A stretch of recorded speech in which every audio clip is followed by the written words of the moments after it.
कोणीतरी विमानातून उडी मारण्याची धडपड करत होतं. आम्ही त्याला वाचवायला गेलो तो अचानक स्फोट झाले आणि मग नंतर कळलं 5 मृतदेह त्या ठिकाणी सापडले.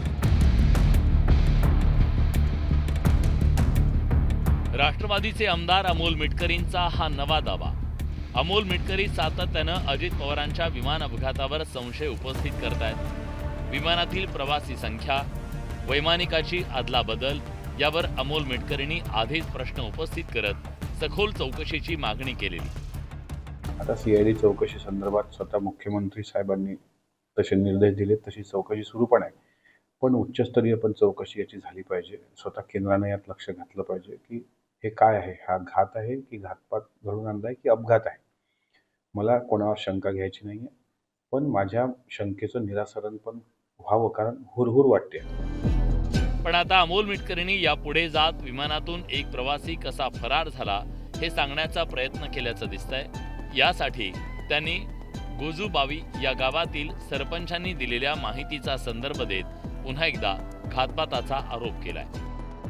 अजितदादांचं प्लेन क्रॅश झाल्याच्या ठिकाणी आम्ही गेलो. संध्याकाळी 5 वाजता अंत्यविधी आटोपल्यानंतर, तो दिवस एकादशीचा होता मला आठवतं. तिथली माहिती घेतली.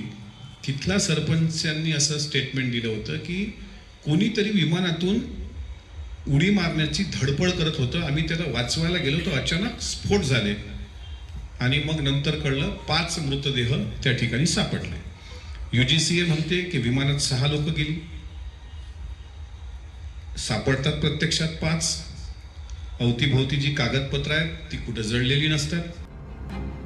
अमोल मिटकरींचं विधान थेटपणे अजित पवारांच्या अपघातावर सवाल उपस्थित करणार आहे. पण अजितदादांच्या अकाली निधनावर प्रश्न उपस्थित करणारे मिटकरी एकटेच नाहीयेत. राष्ट्रवादीचे इतर नेतेही अजित पवारांच्या अपघाती निधनाबद्दल संशय उपस्थित करतायत. जर 5च गेलेले मग त्यांनी 6 का सांगितले? मग 6वा व्यक्ती कोण आहे? या असं आपण नाही म्हणू शकत. जेव्हा इन्व्हेस्टिगेशन ऑफिसर आहेत की हा चुकून आम्ही 6 व्यक्ती सांगितल्या, चुकून आम्ही असं या गोष्टी केल्या. कुठेतरी काहीतरी पाणी मुरतंय, काहीतरी वेगळं घडलेलं आहे, चुकीचं घडलेलं आहे आणि तिथं आम्ही देवाच्या भरोशावर नाही राहू शकत. जो काही विषय नेमकं काय झालंय हे कळायलाच मार्ग नाही. म्हणजे अवघ्या अक्षरशः एक 10-5 सेकंद जरी तेवढे जर का ते दुर्दैवी जो काही तो काळ होता तो जरी तेवढा जर हे झाला असता तर ते त्या एअरस्ट्रीपवर जे काही आहे त्या विमानतळावर, त्या एअरस्ट्रीपवर तिथं ते विमान लँड झालं असतं. कारण मी तिकडं जाऊन मी त्या घटनास्थळावर जाऊन पाहणी केली, पाहिलं की नेमकं काय आहे. दुसरीकडे अजित पवारांच्या विमान अपघाताचे पडसाद संसदेतही उमटले. बारामती विमानतळावर झालेल्या विमान अपघाताच्या चौकशीबाबत ठाकरेंच्या शिवसेनेचे खासदार अरविंद सावंत यांनी लोकसभेचं कामकाज तहकूब करून स्थगन प्रस्ताव मांडण्याची परवानगी मागितली. या प्रस्तावात घटनेची एखाद्या स्वतंत्र संस्थेमार्फत किंवा सर्वोच्च न्यायालयाच्या न्यायाधीशांमार्फत सखोल चौकशीची मागणी केली. ऐन वेळेला काही बदल झाले का, म्हणून याची कसून चौकशी व्हायला हवी आणि म्हणून तशा पद्धतीची मागणी मी माननीय लोकसभेचे अध्यक्ष यांच्याकडे केलेली आहे. अमोल मिटकरींनी दिलेली माहिती धक्कादायक आहे. पण अमोल मिटकरींना ही माहिती नेमकी कुणी दिली हे स्पष्ट झालेलं नाहीये. दरम्यान आम्ही अपघातानंतर घटनास्थळी पोहोचलेले गोजूबावी गावचे माजी सरपंच कल्याण आठवलेंना गाठलं. यावेळी त्यांनी अशी कुठलीच माहिती आपण दिली नसल्याचं सांगितलं. मी तिथं पोहोचल्यानंतर असं बघितलं की एक उजव्या साईडला एक माणसाचा एक निळी पॅन्ट थोडी अशी हल्ल्यावानी वाटली दरवाजा उघडल्यानंतर, पण ती फक्त काहीच सेकंद नाही, 4ही चाकावच होतं विमान. फक्त विमान पेटलं होतं पुढच्या बाजूने, पण त्यावेळेला जाळ कमी पण धूर हा मोठ्या प्रमाणात होता.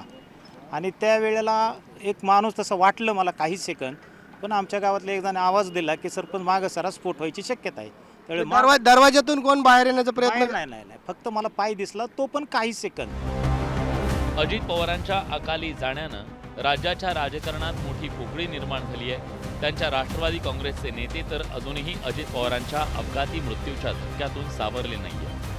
अनेकांना अजितदादा असे जातील यावर विश्वासच बसत नाहीये, तर काहींना यात घातपाताची शक्यता वाटते. त्यामुळे सध्या तरी अजित पवारांच्या अपघाती निधनावर संशयाचं दाट धुकं पसरल्याचं दिसतंय.